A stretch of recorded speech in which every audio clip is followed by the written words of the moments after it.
There's a very familiar sound coming from the depths of the tunnel behind this grate. It's a subway train. I don't get it. If they boarded up the subway stops and shut down the subway service, what the devil are those trains carrying? And where are they going?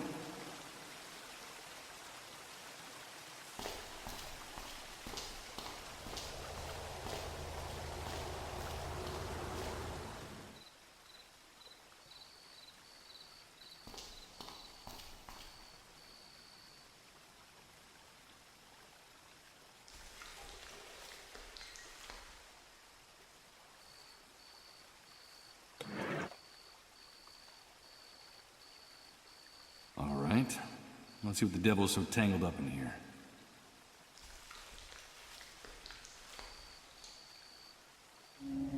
My God! Sarah! A bullet's torn off her jaw, but her face is still recognizable. Poor Chris. How am I going to break this to him?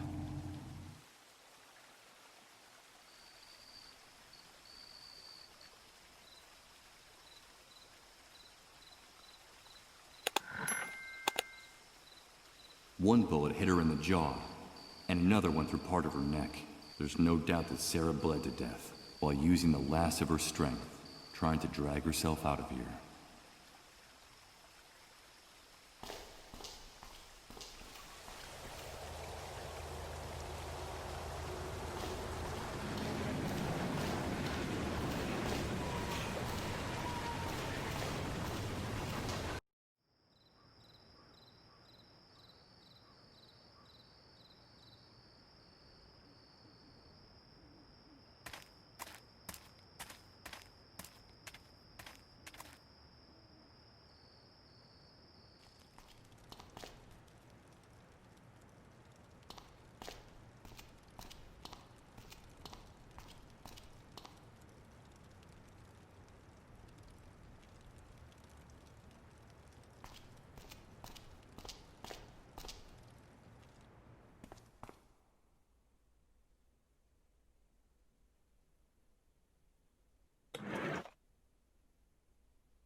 Hello, Chris. Michael, you're back already? Tell me, did you find Sarah? Did you bring the report she went out to get? I brought the report. Here it is. Oh, that's great news. I knew you could do it. Ah, damn it. I should have guessed. I was expecting a paper dossier, not an electronic document. We have a serious problem, Michael. Problem? What's wrong? We're not in the old world anymore. And access to electricity is a privilege very few people have nowadays. The good news is that I was able to save my old laptop from the Great Wave.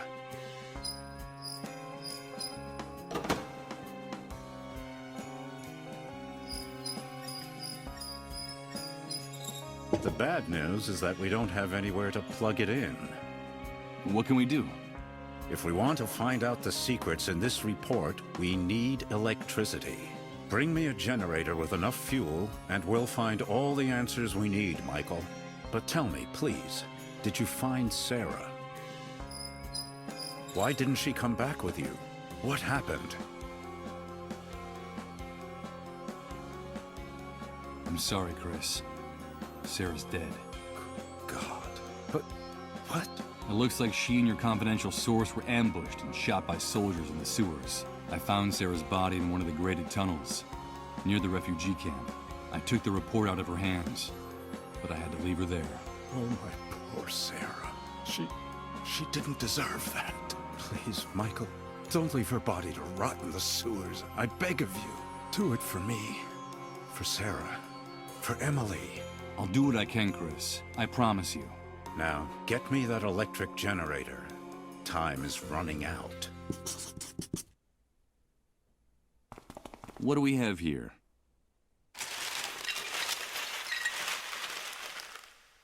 As one would expect, there are only old magazines, stacks of paper, and outdated printing supplies here. No, wait a minute. It looks like there's also film for instant cameras here.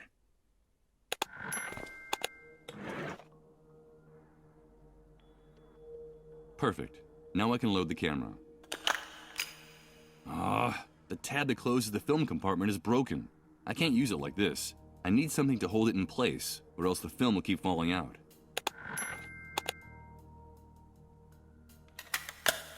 I can't believe it. The tooth fragment fits perfectly into the slot for the broken tab. Now I can close the film compartment.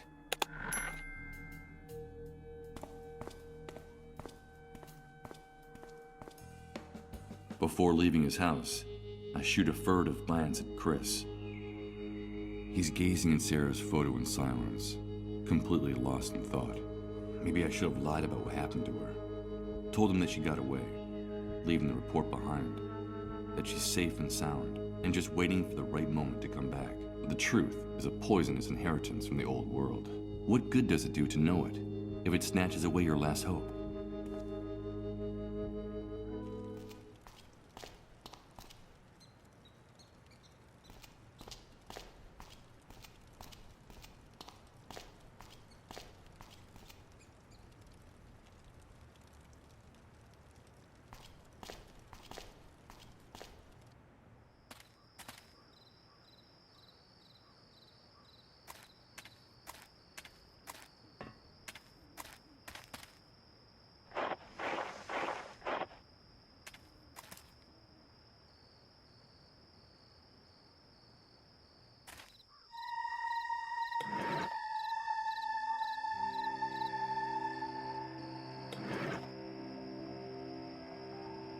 I think it would be too morbid to photograph that.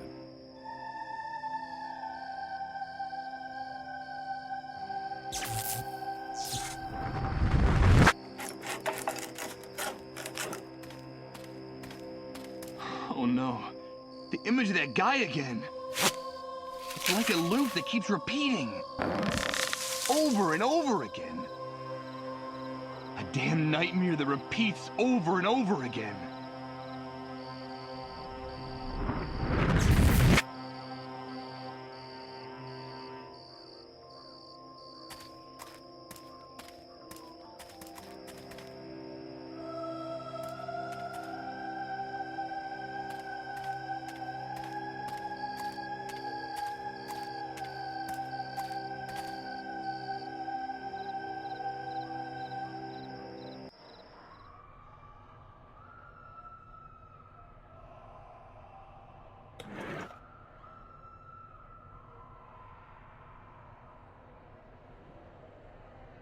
Let's see what this room actually is, with a little light.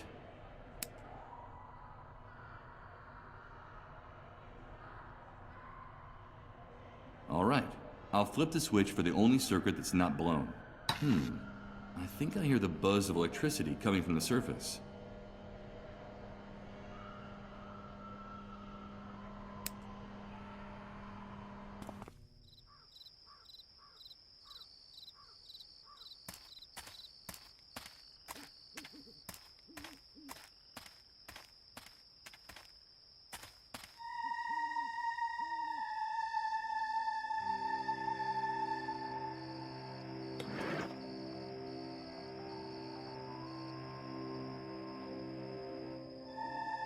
Let's take a look. Perfect.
I brought what we agreed. Here's the photograph of the fuel depot. Fantastic, Mike. Let's see what you've got there. This is incredible. Those pigs have been storing thousands of gallons of fuel, and all within our reach.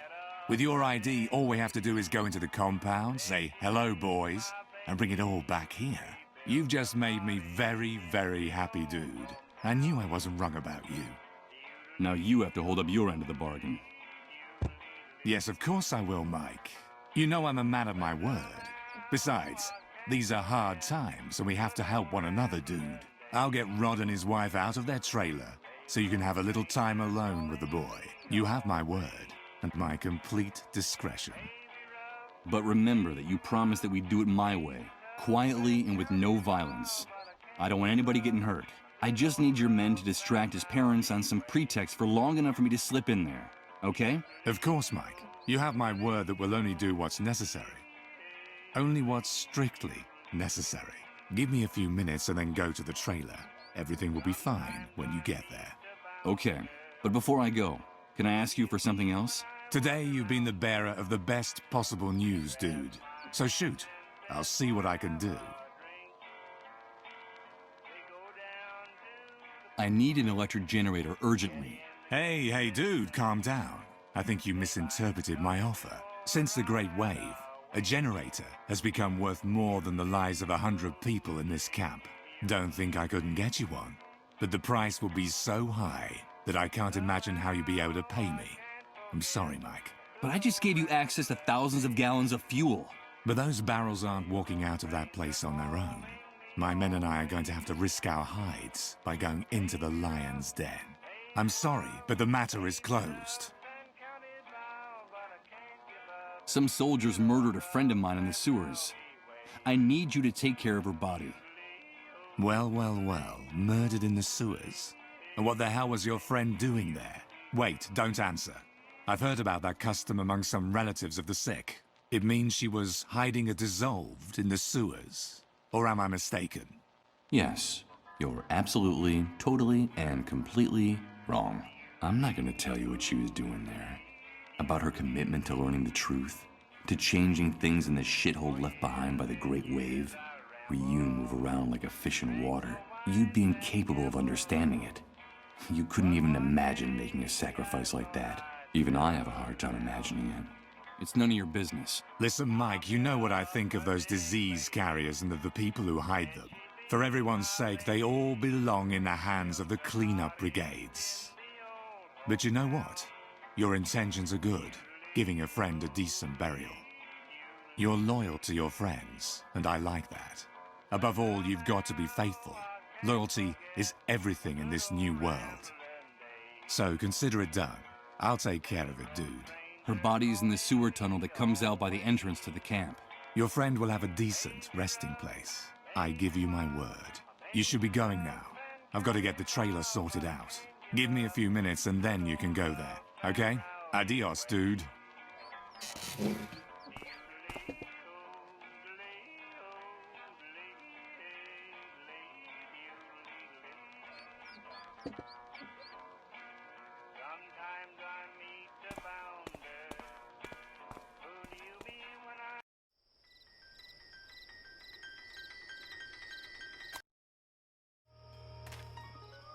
Wait a minute. What's that noise? Why is everyone fleeing? What's going on? The cleanup brigades are coming. And they're heading for Rod's trailer. God damn it! The hunters turned them in! That animal turns Colin and his family in! No, he's not sick. It's a mistake. Don't take him away. It's all a misunderstanding. It's just a question of minutes before those bastards break into the trailer and take the boy.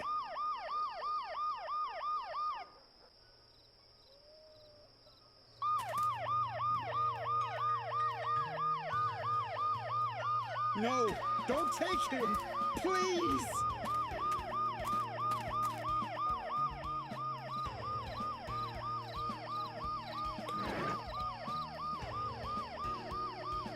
Okay, I've got to act fast. The noise the ambulance makes will cover the sound of the glass breaking.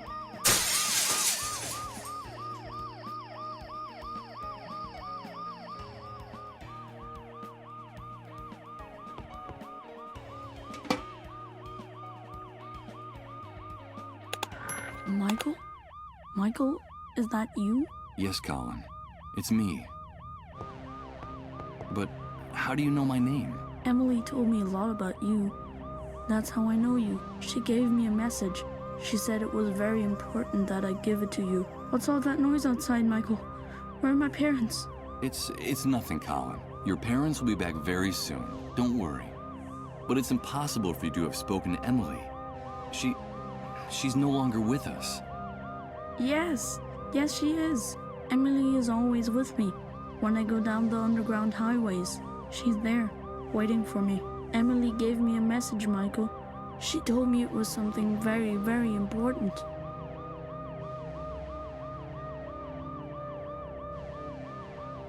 Tell me what happens on those underground highways, Colin. The highways are very dark, and I don't want to go down there. They're too scary. There's no light, and they're full of ghosts. There are only shadows and voices down there. Everyone seems very sad and angry, and they tell me things I don't want to know, things I don't even understand. At first, I hid the whole time, so they wouldn't find me.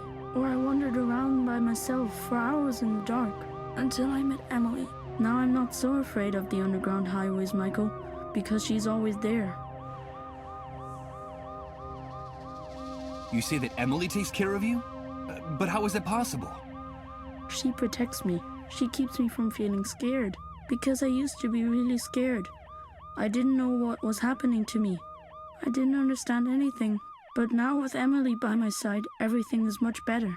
She tells me that what's happening to me is normal, that I'm just sick, but that the sickness will go away soon. And that the pain will go away for good then, that she also got really scared when she got sick. Emily told you that she also got sick? Yes, she told me that she went through this before me, that a while back she got the same sickness I have. She told me that she felt very lonely too, and that the pain was unbearable, but that it finally ended. And that's why I shouldn't worry, that the pain and the fear will go away. She's very kind to me, Michael. She's very kind to everybody, isn't she? Yes, Colin. Yes, she is. Emily contracted the same disease. No, it can't be. Emily, a dissolved? Is that why they didn't let me see her body? Is that the reason for all the secrecy surrounding her death?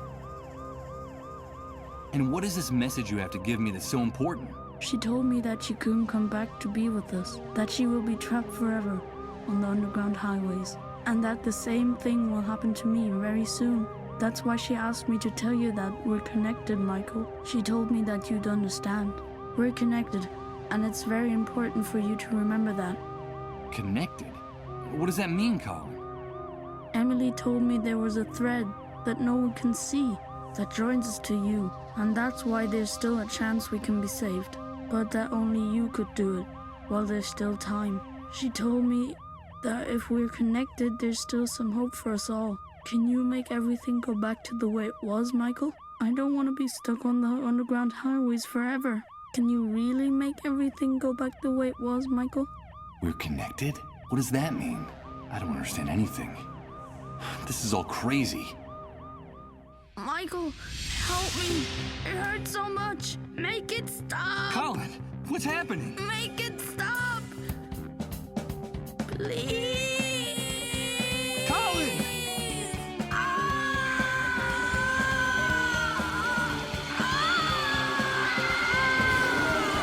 My God. I have to get out of here. I have to get out of here. Hey, get out of our way and let us do our job. No, don't go in there. I beg of you. My son! My son! Colin, no. No!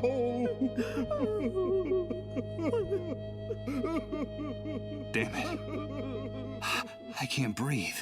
If it's true that there's a way to change all this, I have to find it now. I don't think I can stand it any longer. I don't think anyone can.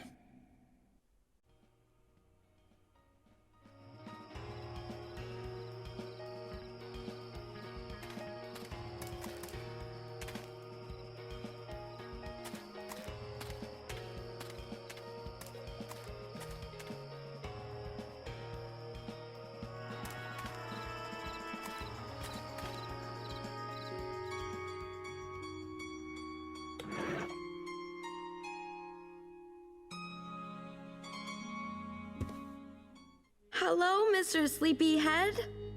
Have you come to help us? I don't know whether who I was before the Great Wave entitles me to make any kind of moral judgments. But what I do know is that the Hunter and his men are a real cancer in this new world, which is the only thing that really counts right now. The girl has a right to defend herself, that bastard said. So someone should give her the chance to do that. It's only fair, right? I can't get you out of here, Rose. I'm sorry. You're the only one that can do it.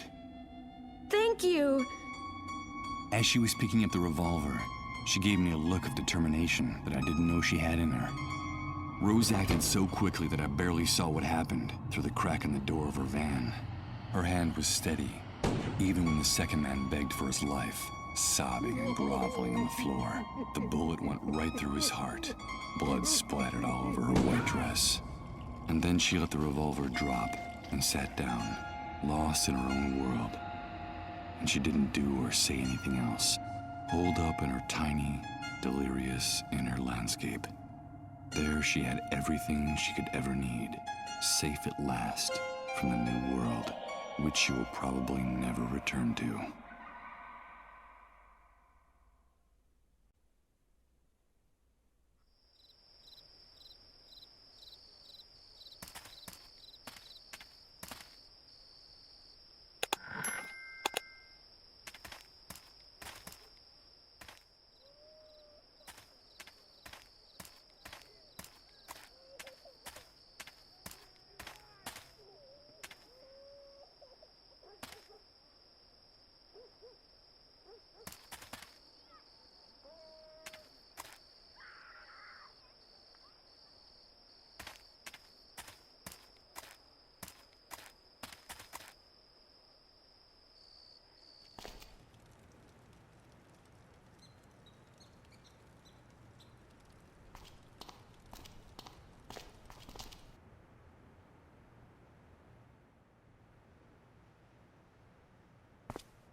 Let's see. The coins fit perfectly in the heads of the screws. It'll be no trouble loosening them and taking the fabric with me.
No, the water turned the generator into an enormous hunk of scrap metal. Why would I want to take it with me in this condition?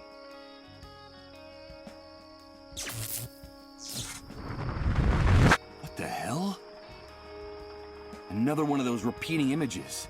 Of those damn time loops. No. Rose. No, don't do it. No! It's Rose, killing her captors again.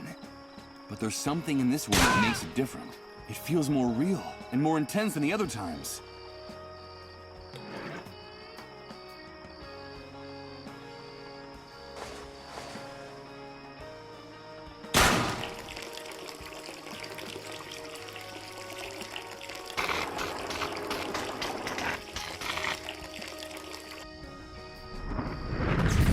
Damn it.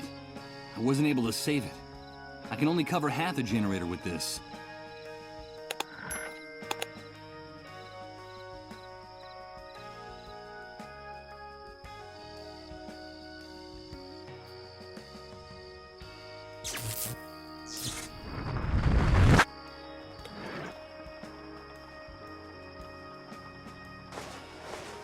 No.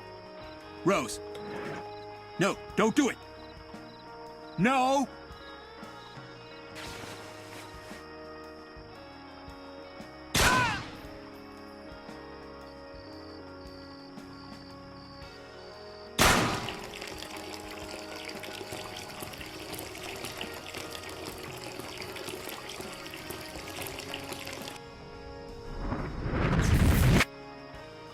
Okay.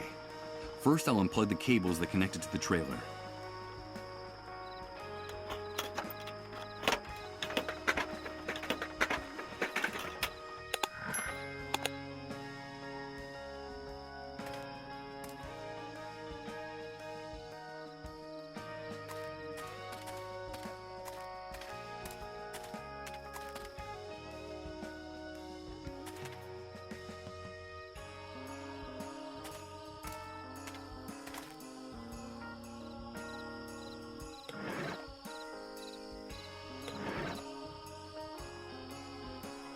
No. What the hell am I trying to do? I think it's time for me to get away from Rod in this trailer. For good.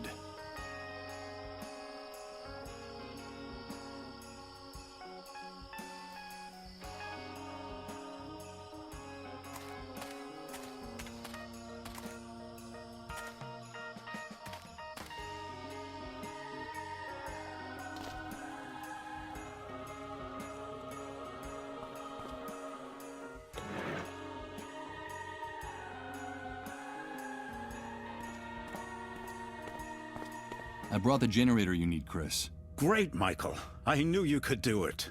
Give me a few minutes to set up the computer and open the report. While Chris was getting everything ready, I decided to sit down in one of the armchairs in the office. I was exhausted. My mind had been trying to make sense of the last few hours of my life for what seemed like an eternity. The first hours following my bitter birth in this new world. But how could I judge the new world if I could barely remember the old one? The only thing I was sure of was that we had lost something very valuable along the way. The photograph of our life, overnight, had turned into a dark, blurry, sepia-tinted image. All of civilization had drowned under the great wave, and the only thing left on the beach were its remains. But no, I was fooling myself. I was already lost before the catastrophe. To tell the truth, all the other victims of the Great Wave had been luckier than me. They still dreamed of returning to their lives. Mine had already been broken a long time ago. Did I really stand a chance of recovering something I'd already lost forever? What type of strength, what type of miracle could ever give me that second chance? Michael, wake up! What's happening? The report, Michael. It's the report. I was going over it while you were sleeping. It's incredible. It's way beyond our expectations. You're gonna think I've gone crazy, but I don't even know where to start. How about at the beginning? Okay. It's the Dead Synchronicity point. The entire universe is changing, and we're going to witness it. We're going to be witnesses. And victims. Witnesses? Victims? But what the hell are you talking about? What is this Dead Synchronicity point? It's hard to explain. You're a photographer, so I'll try this analogy. Imagine a person's life chronicled in photographs. Up to now, and according to the rules that governed our universe, we were all subject to certain very specific temporal rules. Past, present, and future. That's all there was to it. So, the first thing we'd find would be a photo of the person as a newborn, then another on the person's 6th birthday, then another in college, and so on. Then we'd see photos of the person's wedding, children, old age, death. All in logical, linear, chronological order. Since our universe is conceived along a single line that starts in the past, makes a stopover in the present, and then projects into the future. Do you follow me? Yes, of course I follow you. Well, imagine now that this entire temporal architecture crumbles, falls apart, dissolves. Imagine that something or someone has altered the foundations of our universe, changing the rules of the game, forever annihilating our idea of time. The concepts of past, present, and future. I think you just lost me, Chris. Then let me continue with the metaphor of the photographs. Imagine now that a card dealer takes all these snapshots that sum up the life of this person, shuffles them, and places them in a stack in one spot on the card table. What would we have then? There would no longer be a chronological line, Michael. There would be no past, present, or future. Each of the individual events captured in these photographs, they would all be happening simultaneously, at the exact same point in time. And that point we would call... The Dead Synchronicity point! Exactly. Now our world is abandoning its old physical laws and getting closer to that dead synchronicity point where time no longer exists. And therefore, all the phenomena and events that happened or will happen in the universe will start to be stacked on top of other ones, like the photographs in the dealer's deck. That sounds crazy. How credible do you think this report is? Completely, Michael. The dead synchronicity point is a fact, and the worst thing is that we're approaching it faster and faster. It'll only be a matter of days, at best maybe a few weeks, before the universe enters this new state. Time is ending, in every sense. And what does all this have to do with us? Come on, do you still not see it? This change in the architecture of the universe, this nullification of time, is the real origin of the Great Wave, the dissolved, and the emergence of the New World.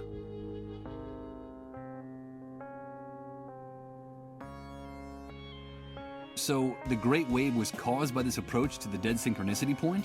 Yes, Michael. The Great Wave was the first manifestation of our universe's approach to the Dead Synchronicity point. That's why the catastrophe struck at the same time all over the planet. It wasn't just a local occurrence. It had global dimensions. It was the first clear and obvious sign that something was going wrong.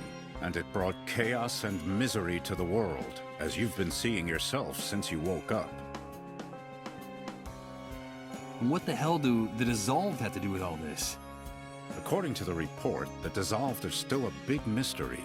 There isn't much information about them or their disease. What we do know is that they are people who are especially sensitive to the Dead Synchronicity point. And that is what's so tragic about them. Especially sensitive? Of course. This transformation, this radical and overwhelming change in the basic structure of the universe is totally incompatible with human life. We're condemned to die, Michael. Each and every one of us. That's terrible. How can you be so sure of that? If you think about it rationally, it's obvious.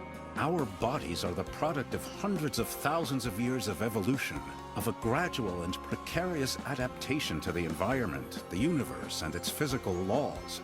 Reaching the Dead Synchronicity point, the annihilation of time, we'd need another 100,000 years to adapt to such a drastic change. And what do you think will happen to the human race, to each and every one of us when this process concludes? I'll tell you, our primary metabolism will go into a state of shock.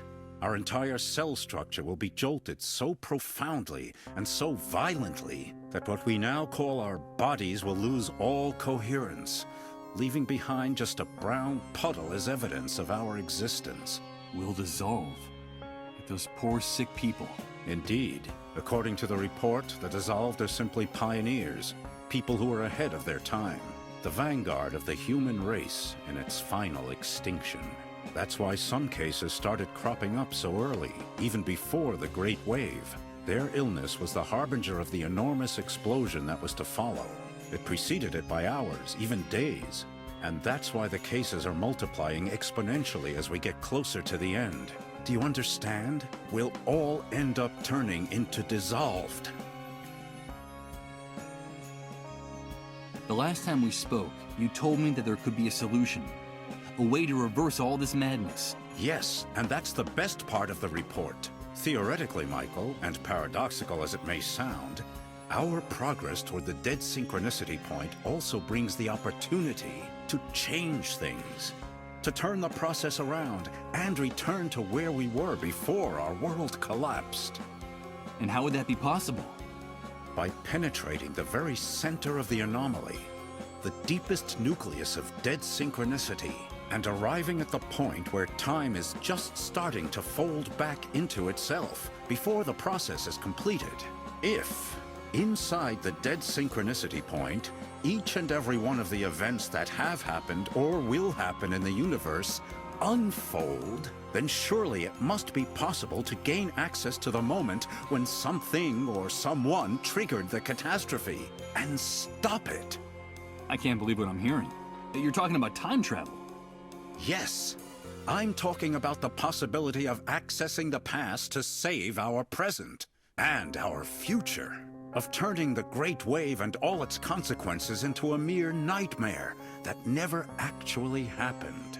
The report talks about the hypothetical existence of a door leading into the very heart of the Dead Synchronicity point, a door to each and every one of the snapshots of the past, present, and future of our universe. And if, through that door, we had a chance to access the precise instant when everything went haywire, then we might be able to change things.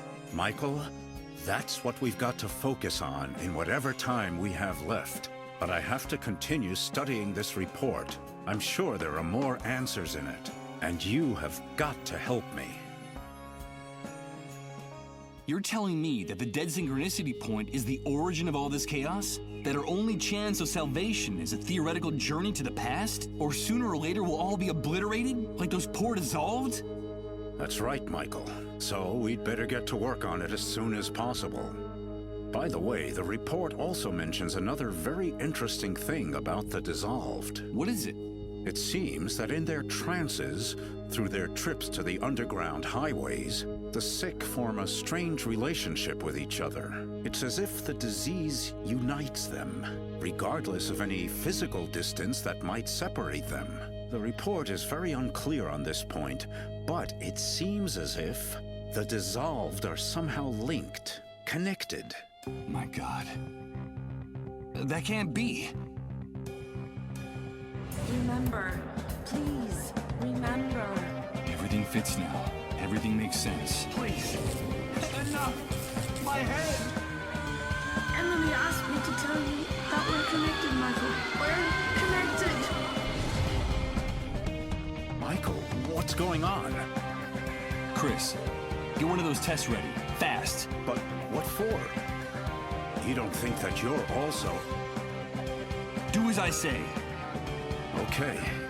Give me your hand.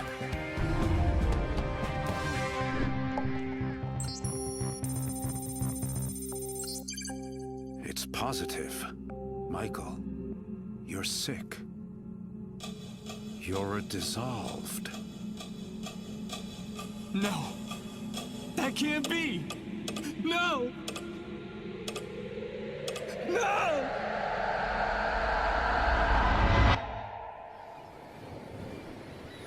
Michael. Michael. Wake up. Emily? Emily, is that you? Please, Michael, wake up. Wake up. Is that really you? Where am I? Yes, Michael. It's me. You are